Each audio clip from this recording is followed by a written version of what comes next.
الحمدللہ رب العالمین والصلاة والسلام علی سید المرسلین وعلی آلہ وصحبہ اجمعین۔ ہمارے آج کے پروگرام میں پہلا خط ہمیں موصول ہوا ہے خانپور سے سلیم اللہ صاحب کا۔ یہ کہتے ہیں کہ کیا آپ مجھے رشتہ داروں میں شادی کرنے کا کوئی اسلامی اصول یا ضابطہ بتا سکتے ہیں؟ کیونکہ مجھے یہ تو پتا ہے کہ مسلمان کی اپنی چچا کی اولاد چاہے بیٹا ہو یا بیٹی ہو، اس سے شادی کر سکتا ہے، لیکن والد کے چچا کی اولاد سے شادی ہو سکتی ہے یا نہیں؟ اسی طرح میری بیٹی کی میری ساس کے بھتیجوں سے شادی ہو سکتی ہے یا نہیں؟ تو جواب میں عرض یہ ہے کہ اللہ تعالیٰ نے رشتہ دار محرمات ابدیہ خواتین کا تذکرہ سورۃ النساء میں فرما دیا ہے، جیسے کہ ارشاد باری تعالیٰ ہے کہ حرمت علیکم امہاتکم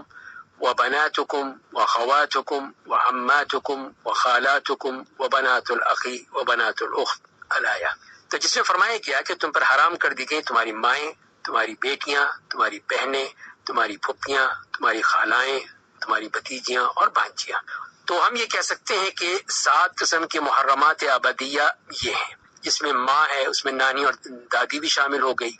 بیٹی ہے اس میں پوتیاں بھی شامل ہو گئی، بہن ہے اس میں سگی بہن ہو یا والدہ کی طرف سے ہو یا والد کی طرف سے ستیلی بہن ہو وہ بھی اس میں شامل ہے، پھپھی ہو اس میں والد یا والدہ کی پھپھی بھی شامل ہے،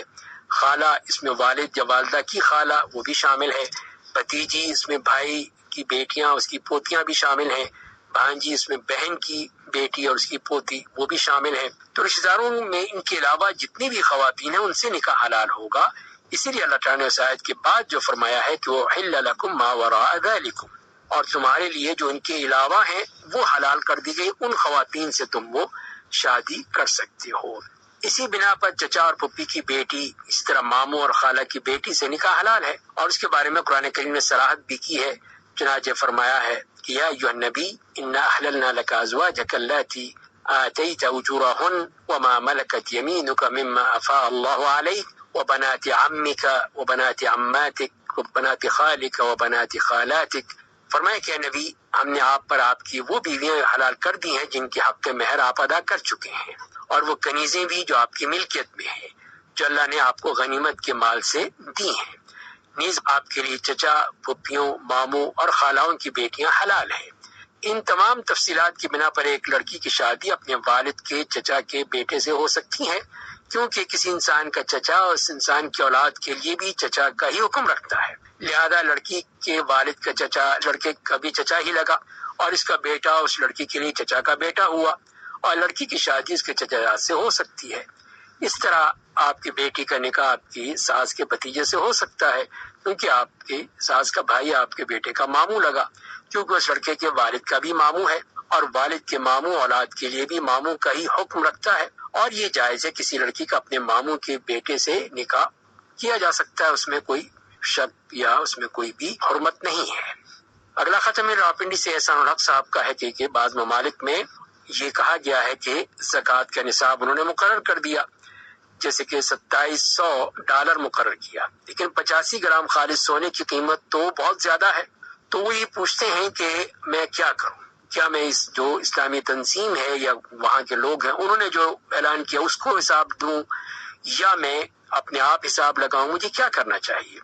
تو اس کے جواب میں عرض یہ ہے کہ نقدی نوٹوں کے بارے میں صحیح موقف یہ ہے کہ ان کا نصاب چاندی کے مطابق لگایا جائے گا، سونے کے مطابق نہیں ہے، کیونکہ اس میں غریبوں کا فائدہ ہے، اور چاندی کا نصاب جو ہے وہ 595 گرام ہے۔ چنانچہ اگر کسی کے پاس اتنی چاندی کے برابر نقدی ہو تو اس پر زکوٰۃ واجب ہے۔ تو جو قدیم فقہائے کرام ہیں تو سامان تجارت کے بارے میں یہی رائے رکھتے تھے جس میں غریبوں کا فائدہ ہو، تو اس میں بعض نے لکھا ہے کہ سامان تجارت کا سال پورا ہونے پر یا سونے یا چاندی میں سے جو بھی فقراء کے لیے مفید ہو اس کے مطابق حساب لگایا جائے گا۔ چنانچہ اگر سامان تجارت کی قیمت سونے یا چاندی میں سے جس کی قیمت کو پہنچ جائے اسی کو نصاب کے لیے معیار بنایا جائے گا۔ اسی طرح جو علماء کرام کی جو مختلف اکیڈمیز ہیں، مختلف ادارے ہیں، ان کا بھی یہی ہے کہ نقدی نوٹوں کے لیے سونے چاندی میں سے جو کم تر ہو اسی کو معیار بنایا جائے گا، اس لیے کہ فقراء کے لیے اس میں مصلحت ہے۔ اور فقہی اکیڈمی نے یہی کہا ہے کہ جیسے ہی نقدی نوٹوں کی مالیت سونے یا چاندی میں سے جس کی قیمت کے برابر پہلے ہو جائے گی اسی کے مطابق ان پر زکوٰۃ واجب ہوگی۔ اسی طرح جب نقدی نوٹوں کو سونے یا چاندی یا سامان تجارت کے ساتھ ملانے سے نصاب پورا کرے تب بھی انہیں زکوٰۃ کے حساب میں شامل کیا جائے گا۔ اور اسی طرح جو نقدی دوسری ہیں تو جیسے کہ ڈالر وغیرہ ہیں یا کوئی اور کرنسی ہے، ان کا نصاب یہ ہوگا جبکہ ان کی مالیت 20 مسقال یعنی 85 گرام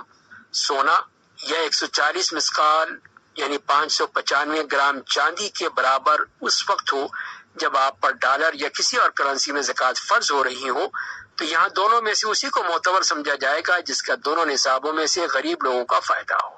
اور اس کی وجہ یہ ہے کہ مختلف اوقات اور علاقوں میں ان کا ریٹ مختلف ہوتا ہے، تو وہ اسی کے مطابق ہی دیکھ سکتے ہیں کہ وہ ان کا ریٹ کیا ہے۔ تو اسی لیے پھر ہمیں چاہیے کہ ہم اس کے مطابق ہی پہلے دیکھ لیں، کر لیں، اس کے مطابق فیصلہ کریں۔ تو آپ یہ دیکھیں کہ 595 گرام چاندی کی قیمت آپ کے ہاں کتنی ہے۔ اگر آپ کے پاس موجود کرنسی اس کے برابر ہو تو اس پر زکوٰۃ فرض ہو جائے گی، اور پھر آپ وہ 2.5% جو ہے وہ زکوٰۃ نکالیں گے۔ تو لہذا یہ ہے اصل چیز جو ہمیں بتائی گئی ہے کہ اس صورت میں ہم یہ کوشش کریں کہ جو بھی ہمیں قرآن اور حدیث سے بات ملتی ہے